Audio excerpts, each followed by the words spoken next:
Mais avant cela, on va essayer de décoder un petit peu ce qui s'est passé hier soir en France avec les résultats de cette élection présidentielle. C'est l'échange du jour qu'on vous propose avec Marine Buisson. Elle est journaliste au service international du journal Le Soir. Elle suit plus particulièrement la France et les mouvements d'extrême droite en Europe. Et Pascal Deluitte, qui est professeur de sciences politiques à l'Université libre de Bruxelles. Je commence avec vous, Marine Buisson. On a entendu des hommes politiques en France, notamment des candidats, dire que Emmanuel Macron était un président mal élu. Est-ce que vous acceptez ce terme de mal élu? Est-ce qu'il vous semble adéquat? Je pense que non. En fait, pour être mal élu, il faudrait qu'il y ait un problème de légitimité du scrutin, ce qui n'est absolument pas le cas en France. Donc non, Emmanuel Macron n'est pas mal élu. Ensuite, je pense que si on fait référence à ce que disait Jean-Luc Mélenchon, parce que c'est lui qui a prononcé cette phrase-là, il essaye, de mon avis, de comprendre dans le résultat l'abstention, le vote blanc, les votes nuls.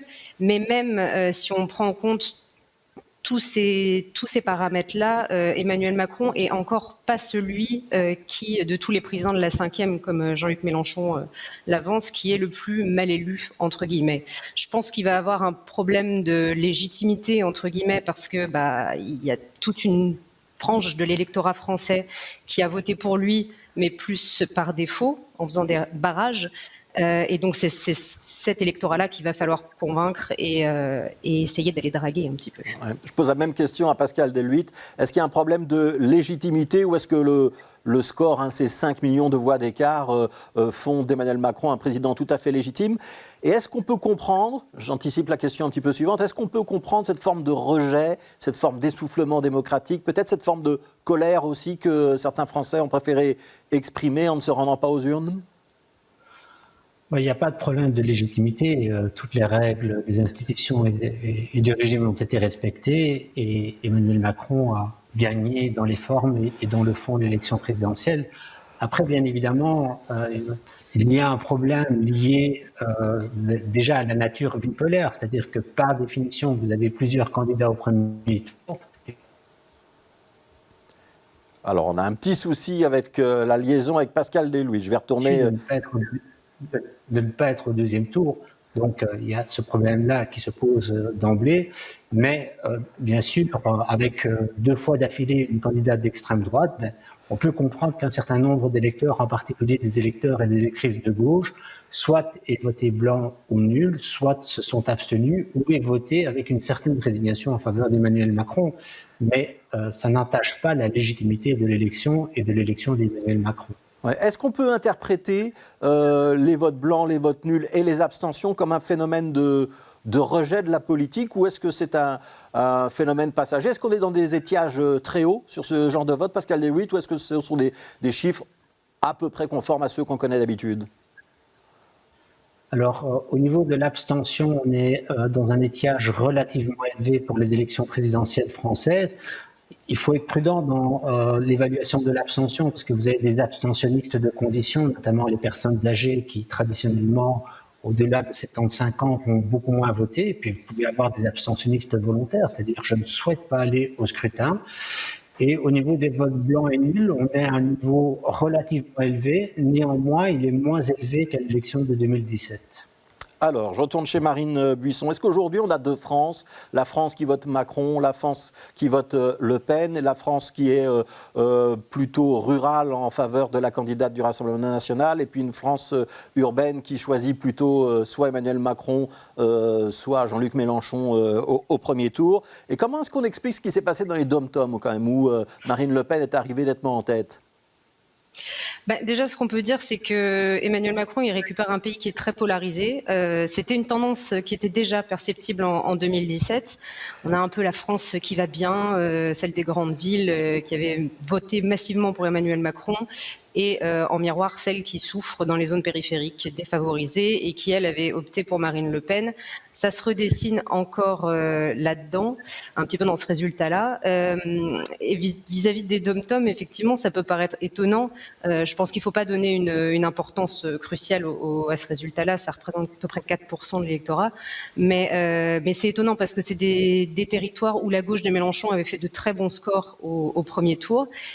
Et donc, c'est un peu compliqué de savoir pourquoi est-ce que Marine Le Pen a finalement remporté ce deuxième tour dans ces territoires-là. Il y a plusieurs explications. La dédiabolisation qui a été entamée par la candidate d'extrême droite pendant 5, on va dire même 10 ans, depuis qu'elle a récupéré les rênes du parti, couplé à un rejet du président Macron, ça a eu un effet positif en fait pour Marine Le Pen.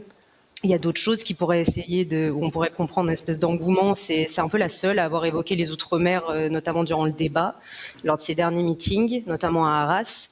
Et puis elle a capitalisé sur ce côté France des oubliés et ça a peut-être fait écho dans ces territoires d'outre-mer. Ouais, donc un peu le tout sauf Macron rappellera que l'outre-mer, ce sont les Antilles, la Guadeloupe, la Réunion, etc. Pascal Deluitte, l'étape suivante, c'est donc la préparation des élections législatives. Ce sera au mois de juin. On va donc renouveler la Chambre, donc le Parlement français. On ne va pas jouer la boule de cristal, mais est-ce qu'il y a déjà des grandes tendances qu'on peut avancer sans trop se tromper? Et est-ce que, à coup sûr, on va devoir se diriger vers un gouvernement de coalition? C'est-à-dire, est-ce qu'on peut déjà dire aujourd'hui, compte tenu des résultats de l'élection présidentielle, ça va être difficile pour Emmanuel Macron d'avoir une assemblée où le groupe République En Marche aura une majorité absolue? Est-ce que c'est jouable ou pas jouable? C'est jouable. Je me permets juste d'ajouter sur les territoires et départements d'outre-mer que la question du Covid, je pense, a beaucoup joué dans le résultat du deuxième tour. Alors sur l'élection législative, en fait, c'est une situation très ouverte parce que d'une part, on a l'impression qu'il sera plus difficile pour la République En Marche de décrocher la majorité absolue avec ses alliés comme ils l'ont fait en 2017. Mais en même temps, ça va beaucoup dépendre aussi du jeu d'acteurs à droite et à gauche. Comment va être la dynamique chez les Républicains et quelle sera la dynamique à l'intérieur de la gauche, parce que l'élection législative, c'est une élection particulière. Pour participer au deuxième tour, il faut être dans les deux premiers ou au moins 12,5% des inscrits avec un niveau d'abstention élevé. Ça va faire très peu de triangulaires. Donc s'il y a une fragmentation à gauche et s'il y a une fragmentation à droite, Emmanuel Macron et la République En Marche pourraient tirer les marrons du feu. En revanche, si les quatre partis de gauche parviennent à s'allier et essayer de présenter un programme alternatif, ça pourrait être plus compliqué pour la République En Marche de décrocher cette majorité. Et si les Républicains parviennent à s'arc-bouter sur les territoires, et en particulier les plus petites villes et les territoires ruraux, il y aura certainement une plus grande difficulté alors pour la République En Marche de décrocher une majorité absolue. Et là, on ouvre bien sûr le chantier d'une possible cohabitation.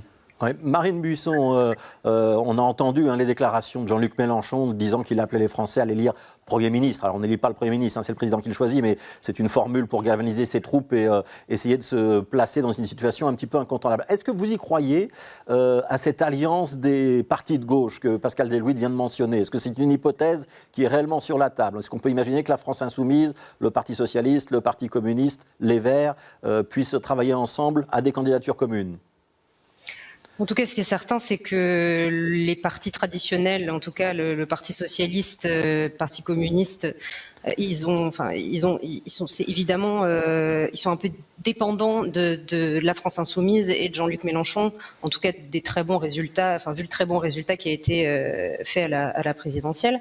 Donc, il est un peu en position de faiseur de roi. Donc, je pense que une alliance est possible. J'ai l'impression que Jean-Luc Mélenchon a s'est un peu adouci et un petit peu ouvert la porte si on compare à 2017. Mais c'est impossible, comme vous disiez tout à l'heure, on n'a pas de boule de cristal, donc c'est très compliqué de savoir comment ça va se passer. Et on va rappeler aussi que les personnalités locales ou régionales ont un poids et qu'on n'est pas tout à fait dans la même logique. Dernière question pour l'un et pour l'autre. Avant qu'on passe à ces élections législatives, il va probablement y avoir un remaniement gouvernemental avec la nomination d'un Premier ministre. Vous seriez à la place d'Emmanuel Macron. Quel est le profil que vous choisiriez? Dans quel but? Marine Buisson pour commencer.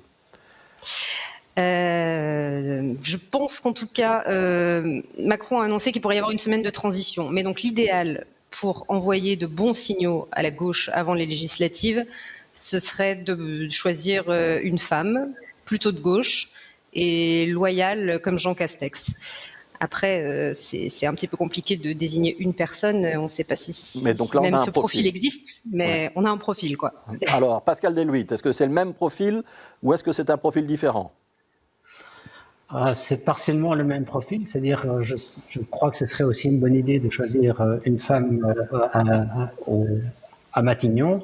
En revanche, je pense que dès lors que Macron est rentré en campagne sur des thèmes socio-économiques de droite, la logique veut qu'il continue dans ces dynamiques-là. Et si cohabitation il y a, c'est sans doute plutôt une cohabitation à droite. Donc j'imagine qu'il choisira plutôt un profil de centre-droit, un peu comme il l'avait fait en 2017, somme toute. Merci beaucoup Pascal Delruy, professeur de sciences politiques à l'ULB, Marine Buisson, journaliste au service international du journal Le Soir. Merci à tous les deux.